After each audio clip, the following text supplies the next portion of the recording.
నువ్వు అనుకుంటున్నావా అల్లా తప్పగాడని? అల్లా తప్పగాలం కాదు, అవులగాళ్ళలాక అయ్య పేరు చెప్పుకొని కుర్చీలో కూర్చోలేదు సన్నాసోడా.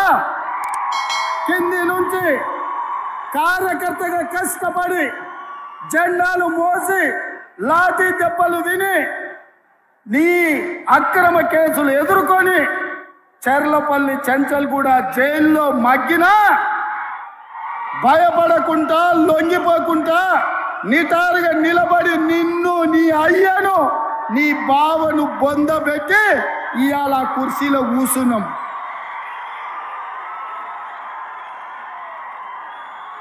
ఈ కుర్చీ ఇనాం కింద వచ్చింది కాదు, ఈ కుర్చీ అయ్య పేరు చెప్తూ వచ్చింది కాదు బిడ్డ.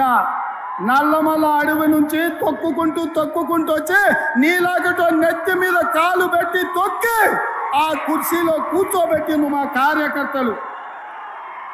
ఇవాళ కుర్చీ ఉందంటే అది మా కార్యకర్తల త్యాగం. ఇవాళ కుర్చీ ఉందంటే మా కార్యకర్తల పోరాటం. ఈ కార్యకర్తలు వీళ్ళు నాకు అండగా నిలబడ్డంత కాలం, నన్ను భుజాల మీద మోసినంత కాలం, నువ్వు కాదు, నిన్ను పుట్టించిన నీ అయ్య కాదు, వాళ్ళ దేవుడు వచ్చినా ఈ కుర్చీని తాకలేరని నేను ఇవాళ చెప్పదలుచుకున్నా. ఇవాళ ఆయన మాట్లాడుతుండు, మేము సోషల్ మీడియా ఉంటే మేము గెలిచేటోళ్ళమని. అరే సన్నాసోడా, ఉన్న టీవీలన్నీ సుట్టపొల్లవే కదరా. మాకేమైనా టీవీ ఉందా? మాకేమైనా పేపర్ ఉందా?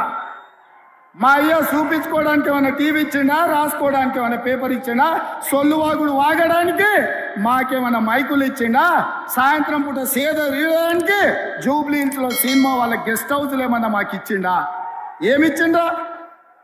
మా కార్యకర్తలు కష్టపడితే, మా కార్యకర్తలు నిలబడి కొట్లాడితే మాకు ఇవాళ ఈ అధికారం వచ్చింది. ఇవాళ నువ్వు చేసే తప్పుడు పనులు మా కార్యకర్తలు సోషల్ మీడియాలో పెట్టారు. మాకు ఆ ట్యూబ్ అక్కర్లేదు, ఈ ట్యూబ్ అక్కర్లేదు, ఏ ట్యూబ్ అక్కర్లేదు బిడ్డ. నీ ట్యూబ్ లైట్ వలగొట్టే బాధ్యత మాత్రం మేము తీసుకుంటాం. పక్కకు పోయి ఆంధ్ర దిక్కు పోయి ఎన్ని నీళ్లు పోతున్నాయో మెజర్మెంట్ కూడా తీసుకోలేనటువంటి పరిస్థితి ఉన్నది. ఇంతవరకు 1 year లో నిజంగానే ఈ ముఖ్యమంత్రి గారు మాట్లాడేటటువంటి మాటలు ఏమంటాడు ఆయన? తొక్కుతా, పండబెడతా, ఇటు చేస్తా, అడి చేస్తా, కొడతా, తంతా, ఏంది పేగులు మెడలు వేసుకుంటా, ఇవన్నీ మాట్లాడు. ముఖ్యమంత్రి గారు మిమ్మల్ని ఛాలెంజ్ చేస్తా ఉన్నాం మేము. మీరు నిజంగా మీరు మాట్లాడినంత పేగులు మెడలో వేసుకునే నరసింహ అవతారం ఎత్తేదైతే పోయి ఆ నరసింహ అవతారం ఇవాళ నాగార్జున సాగర్ దగ్గర చూపియండి. అక్కడ ఉన్నటువంటి కేంద్ర బలగాలను పంపించండి. మన నాగార్జున సాగర్ నీళ్లను మనకు వచ్చేలాగా మీరు ప్రయత్నం చేయండి. అంతేకాదు రాయలసీమ లిఫ్ట్ ఇరిగేషన్ స్కీమ్ అవుతున్నది. అక్కడ రాయలసీమ లిఫ్ట్ ఇరిగేషన్ స్కీమ్ నుంచి వీళ్ళ గురువు గారి ఆధ్వర్యంలో ఉన్న అక్కడ ఆంధ్ర ప్రభుత్వం నీళ్ళన్నీ తీసుకుపోతున్నది. అత్యంత భయంకరంగా తీసుకుపోతున్నది. మన ప్రభుత్వంలో 2 సార్లు గ్రీన్ ట్రిబ్యునల్ నుంచి స్టే తీసుకొచ్చినాం. ఇప్పటికీ స్టే ఉన్నది. అయినా కూడా నీళ్లు పోతూనే ఉన్నాయి, తీసుకుపోతూనే ఉన్నారు. కానీ ఈయన ఒక్క మాట కూడా ఇంతవరకు తెలంగాణ నీళ్ల మీద మాట్లాడలే. ఒక్క మాట కూడా నాగార్జున సాగర్ లో జరుగుతున్న నీటి అన్యాయాల మీద మాట్లాడలే. ఒక్కటంటే ఒక కొత్త ప్రాజెక్టు కట్టినరా అని వీళ్ళు వచ్చినా కనీసం ఆలోచన చేసిండ్రా? కొడంగల్ లిఫ్ట్ ఇరిగేషన్ స్కీమ్ కడతా అని అన్నాడు. కానీ ఆల్రెడీ దానికి కేసీఆర్ గారు ప్లాన్ చేసి పథకం పెట్టి టెండర్ చేసినటువంటి ఏమో రద్దు చేసి, ఆయనేమో కొత్తగా ఇంతవరకు ఏమి కనీసం ఒక స్పూను మట్టి కూడా ఎక్కడ తవ్విపోయలేదు. కరెక్ట్ 10% పనిచేస్తే ఆయన సొంత జిల్లా పాలమూరు జిల్లాలో ప్రాజెక్ట్ ఫినిష్ అయ్యి ఈపాటికి నీళ్ళు వచ్చే పరిస్థితి ఉండే. కానీ కేవలం కేసీఆర్ గారి మీద కక్షతో ఏంటంటే కేసీఆర్ సార్ చేసిండు, నేను దాన్ని తీసేయాలి, కేసీఆర్ సార్ మొదలుపెట్టిండు, నేను దాన్ని క్యాన్సిల్ చేయాలి. ఈ ఆలోచన తప్పితే ఇంకొక ఆలోచన లేదు.